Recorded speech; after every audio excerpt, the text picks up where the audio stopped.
नमस्कार दोस्तों, स्वागत है आपका अपने चैनल इन्वेस्टो में। मैं हूं आपका दोस्त हैरी। जैसे कि आपसे मैंने बताया कि आज हम बात करेंगे कि स्टॉक को कब सेल करना चाहिए।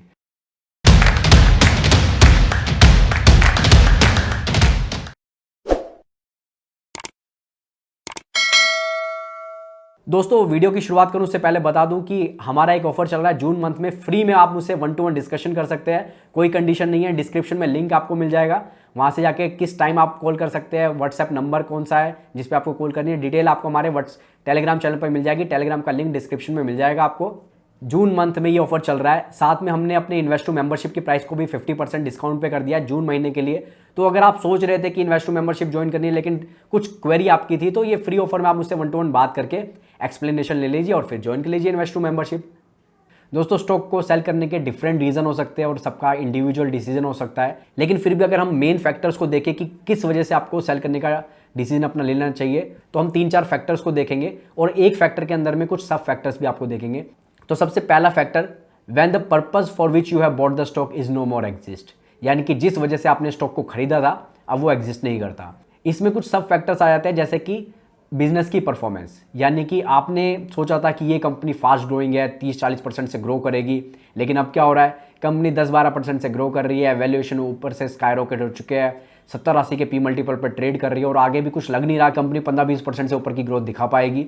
तो फिर कंपनी की परफॉर्मेंस के बेस पे जो आपने सोचा था फास्ट ग्रोइंग कंपनी में खरीद रहा हूँ और ये अभी एक एवरेज ग्रोथ कंपनी हो गई है, तो फिर आपको अपना सेल करने का डिसीजन ले लेना चाहिए।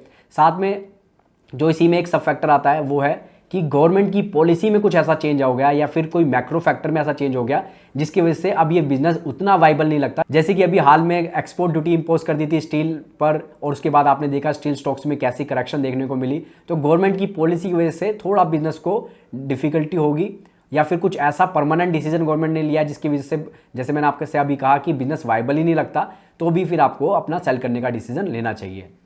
कई बार क्या होता है दोस्तों कि कंपनी डाइवर्सिफाई करने की सोचती है। कंपनी सोचती है कि ये बिजनेस तो हमारा एस्टेब्लिश है, क्यों ना हम इस बिजनेस में भी एंटर कर ले। कई बार वो सेम इंडस्ट्री का बिजनेस होता है और कई बार अनरिलेटेड बिजनेस है।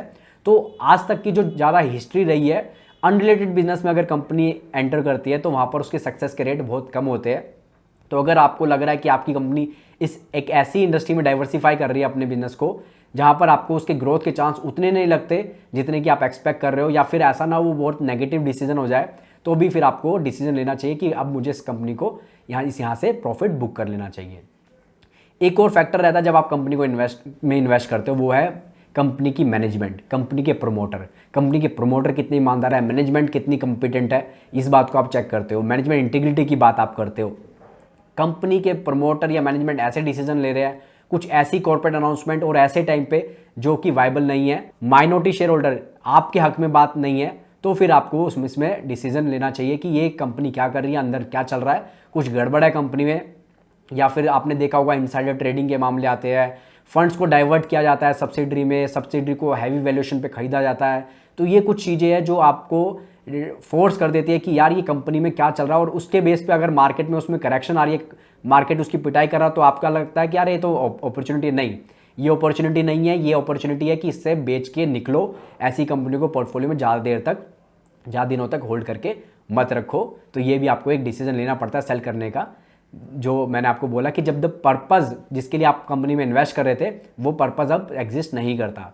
कई बार क्या होता है कि वैल्यूएशन इतने स्काई रॉकेट हो जाता है और ग्रोथ सपोर्ट नहीं करती, तो भी आपको लगता है कि एक तो वैल्यूएशन एक्सपेंसिव है, दूसरा कुछ और दिक्कतें। कभी भी अकेला फैक्टर वैल्यूएशन नहीं होना चाहिए जिस वजह से आप स्टॉक को सेल कर रहे हो, इसके साथ और भी फैक्टर होने चाहिए, क्योंकि हाई वैल्यूएशन होना स्टॉक को सेल करने का कोई रीज़न नहीं होता। लेकिन अगर और फैक्टर भी सपोर्ट कर रहे हैं कि अब कुछ दिक्कतें हैं कंपनी में, तो फिर आपको सेल करने का डिसीजन लेना चाहिए। जब वैल्यूएशन स्काई रॉकेट है और आपको और फैक्टर भी दिक्कत दिख रहे हैं, तो आपको डिसीजन लेना चाहिए।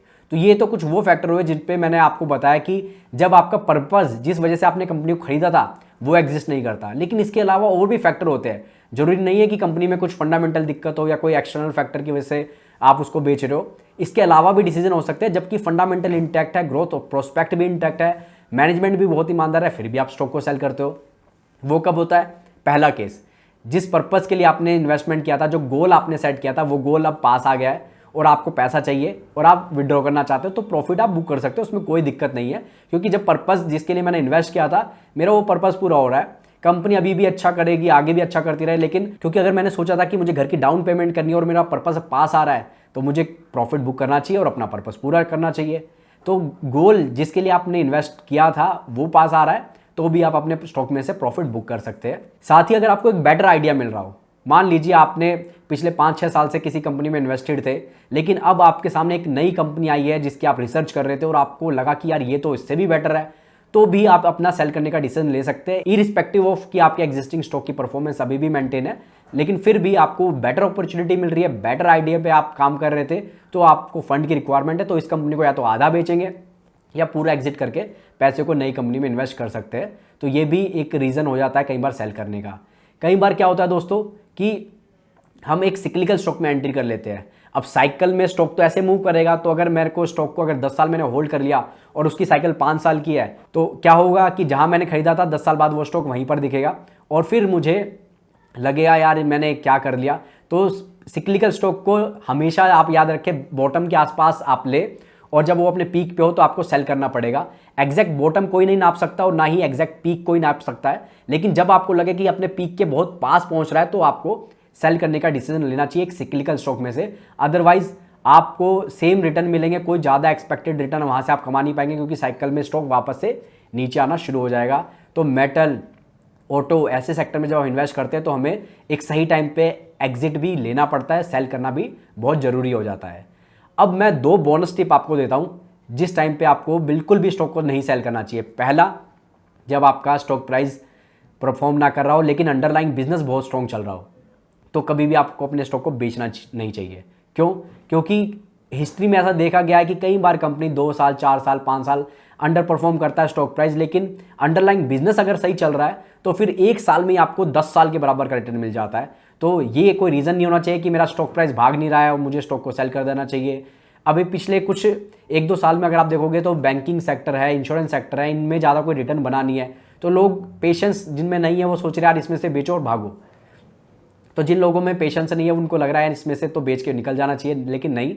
अगर कंपनी का अंडरलाइंग बिजनेस जिस हिसाब से परफॉर्म कर रहे हैं, एनपीए की सिचुएशन काफ़ी हद तक रिजोल्व हो चुकी है, कोविड के प्रोविजंस भी अब उतने नहीं रहे हैं, साथ में जो इंश्योरेंस सेक्टर भी कोविड के जो क्लेम्स आ रहे थे वो भी उतने नहीं रहे, तो ये परफॉर्म करेंगे आगे। आपको पेशेंस यहाँ पर दिखाना पड़ेगा।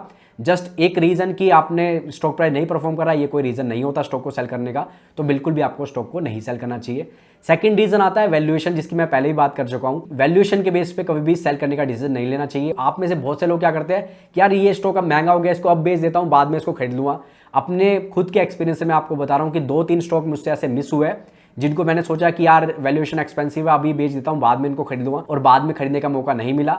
हालांकि उनमें टाइम वाइज करेक्शन रही, लेकिन उसके बाद उन्होंने अच्छा खासा परफॉर्म किया, और वो फिर आप मिस करते हैं उन स्टॉक्स को, तो वो सबके साथ होता है। सेल नाउ बाय लेटर की स्ट्रेटेजी मार्केट में ज़्यादा काम नहीं करती, तो इसको थोड़ा सा आपको ध्यान देने की जरूरत है। तो दोस्तों हमने डिफरेंट फैक्टर्स देखे, कुछ फंडामेंटल बेसिस थे, कुछ एक्सटर्नल फैक्टर थे, और कुछ ऐसा था कि कंपनी के बिजनेस में बिल्कुल भी दिक्कत नहीं है लेकिन फिर भी आपको सेल करना पड़ रहा। तो डिफरेंट फैक्टर्स पे मैंने आपसे ये अपना जो खुद का एक्सपीरियंस के बेस पे ये पॉइंट्स बनाए थे वो आपसे शेयर किए। आज की वीडियो होपफुली आपको अच्छी लगी होगी। वीडियो को लाइक करना बिल्कुल ना भूले और फ्रेंड्स और रिलेटिव के साथ शेयर भी कीजिएगा। साथ ही ऐसे ही बेहतरीन वीडियो के लिए बने रहिए, चैनल पर सब्सक्राइब कर लीजिए अगर पहली बार इस वीडियो को देख रहे हैं, क्योंकि ऐसी ही बेहतरीन वीडियो हम लाते हैं चैनल पर, साथ ही लाइव स्ट्रीम्स भी करते रहते हैं ताकि जितना हो सके अपना एक्सपीरियंस आपके साथ शेयर कर सके। Thank you so much.